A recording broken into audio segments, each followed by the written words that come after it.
Breaking news: a Venezuelan patrol boat has opened fire near a US Navy warship in the Caribbean, pushing tensions between the US and Venezuela to a new level. US defense officials call it a dangerous and deliberate act in international waters. At 4:58 a.m., everything changed.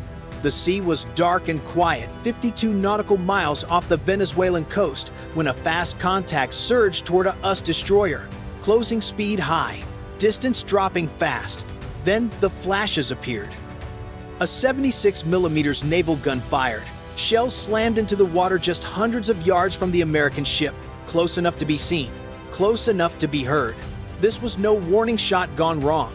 The Venezuelan vessel kept coming, firing again, cutting into a zone where hesitation could cost lives. Inside the US destroyer, alarms echoed, radar tracks tightened. Orders stayed calm but urgent. Hold course, track everything. Weapons ready but silent. Seconds stretched, space vanished. Instead of backing off, the Venezuelan captain pushed forward, aiming straight into the US patrol route, a direct challenge. A risky move, and one made against a crew that had trained for this exact moment. Stay with us and hit subscribe now, because what happened next did not look like a fight at all, and that is what made it so dangerous. This encounter did not happen in a random patch of ocean. The location matters. That stretch of the Caribbean is one of the busiest shipping corridors in the region. Tankers, cargo ships, and patrol aircraft pass through it every day. For the US Navy, keeping that space open is not optional. It is a core mission. The destroyer on patrol was there to enforce freedom of movement in international waters. Nothing more, nothing hidden. But for Venezuela, that same area has become a pressure point. It sits just far enough from the coast to avoid territorial limits, yet close enough to send a message. When a patrol boat moves in fast at that range, it is not about navigation. It is about testing response. From a tactical view, closing distance is a gamble. At close range, reaction time shrinks to seconds. Sensors overload. One wrong read, one nervous move, and a situation spirals out of control. That is exactly why these approaches are used. They force decisions under stress. They look for hesitation. For the sailors on board the US ship, this was not theory. It was not politics. It was real water rushing past the hull. Real shells hitting the sea nearby. Many of them had trained for moments like this for months, running drills again and again. But training happens in bright rooms with screens. This was dark, loud, and unpredictable. There is also the rule everyone knows but rarely says out loud. The first ship to fire loses control of the story. That is why restraint matters. That is why discipline matters. The American crew understood that every action would be watched later, replayed, and judged. This was not about winning a fight. It was about proving who controls the situation when things get close, fast, and dangerous. And in this kind of standoff, the side that stays calm usually decides how it ends. At 4:58 a.m., the first shells hit the water. On the radar screen inside the US destroyer, a single contact shifted color, green to yellow, then red. That change meant one thing: a real crew, a real weapon, and real intent. The radar operator leaned closer, tracking speed and bearing.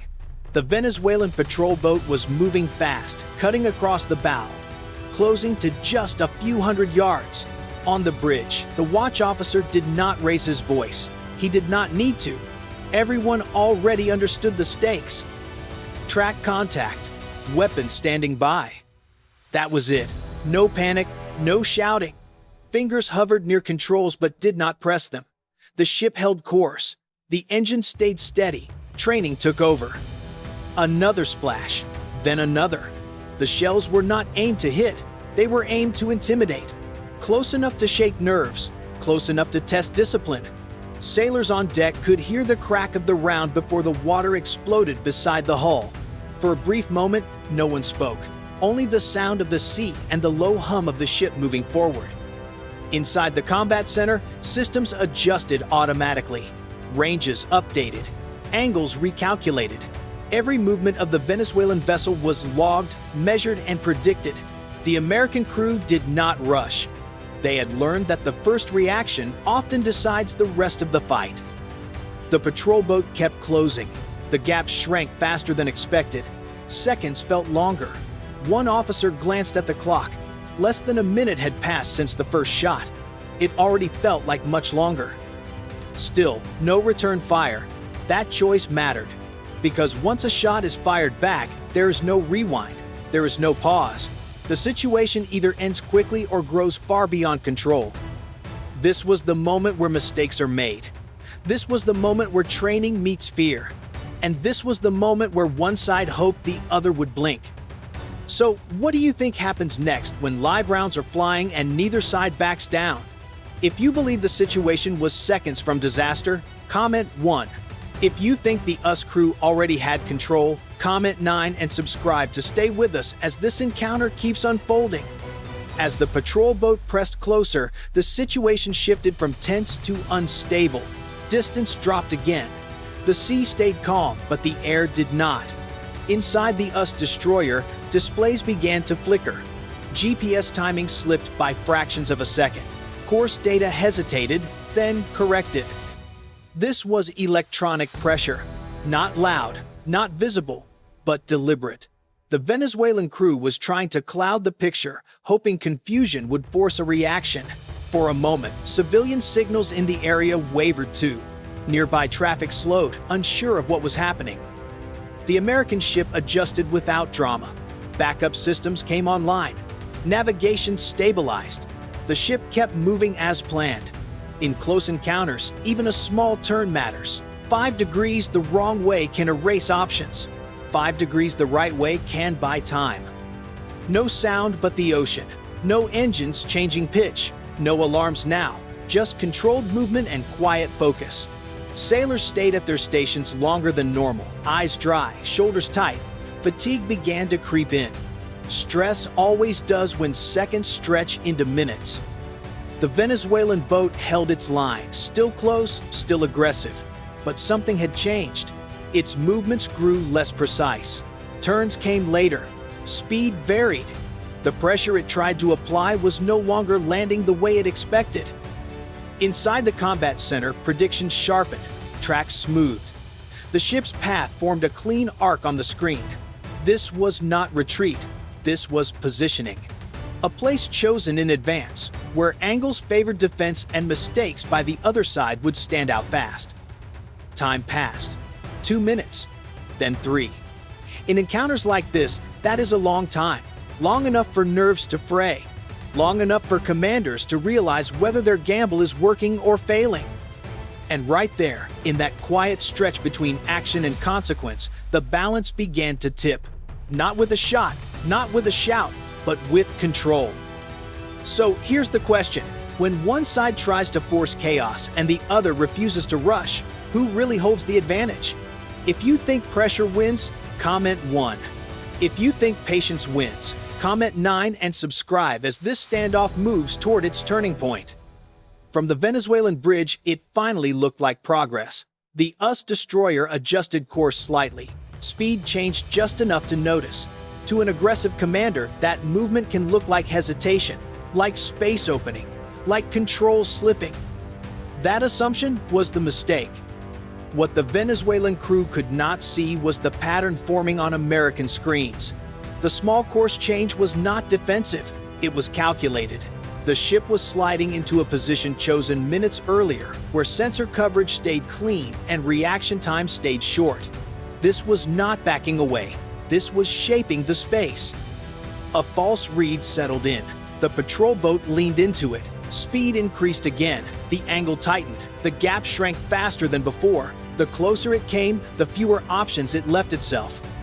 Inside the US destroyer, no one announced the shift. No one needed to. The track line on the display told the story. The contact was committing. That is the moment every crew waits for, because once a ship commits, it becomes predictable. Still, the sailors did not know how this would end. They only knew the situation had crossed a point of no return. Hands stayed steady. Voices stayed low. One short update passed between stations. Position confirmed. Contact behavior unchanged. Outside, the ocean stayed flat and quiet, hiding how fast decisions were stacking up. To anyone watching from a distance, it would have looked like two ships drifting closer in the dark. But inside the destroyer, the picture was sharp. One side was reacting. The other was now setting terms. The Venezuelan captain thought pressure had worked. He believed the US ship was giving ground. He did not yet realize he had moved exactly where he was expected to go. And that is when the encounter stopped being about nerve and started being about control. So let me ask you this. When a ship mistakes patience for weakness, who pays the price next? If you think the Venezuelan move sealed the outcome, comment 1. If you think the US crew was already 2 steps ahead, comment 9 and subscribe as this confrontation reaches its peak. The moment did not explode. It narrowed.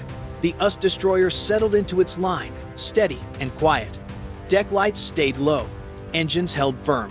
On the screens, every symbol locked into place as if time itself had slowed. Hold. One word over the radio. Nothing more. The Venezuelan patrol boat was now close enough that details mattered. Its speed wavered. Its turns came sharper. Small corrections stacked up. In close encounters, those tiny moves reveal stress. The American crew saw it immediately. Angles aligned. Ranges stabilized. The contact's path stopped, surprising anyone. For the first time since the first shot, the situation felt contained. Not safe, but controlled. For 2 seconds, nothing happened. Then 3.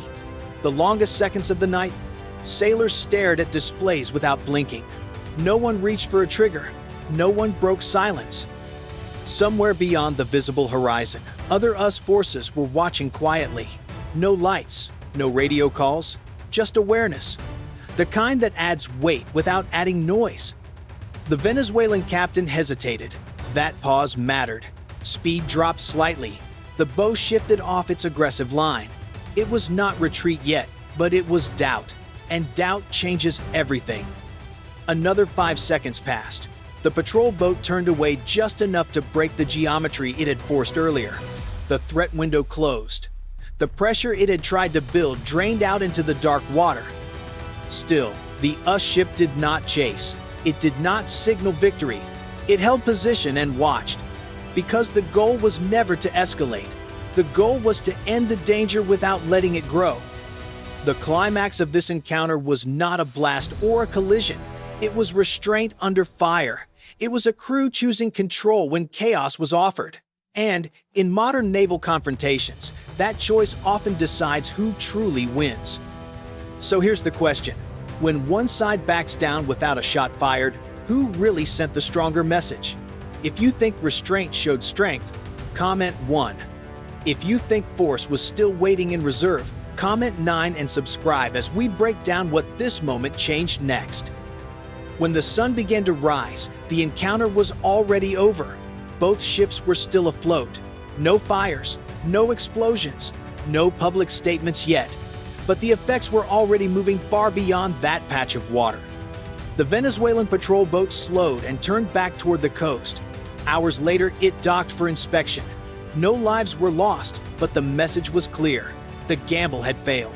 Within days, command quietly changed hands. No ceremony, no explanation, just a signal sent inward.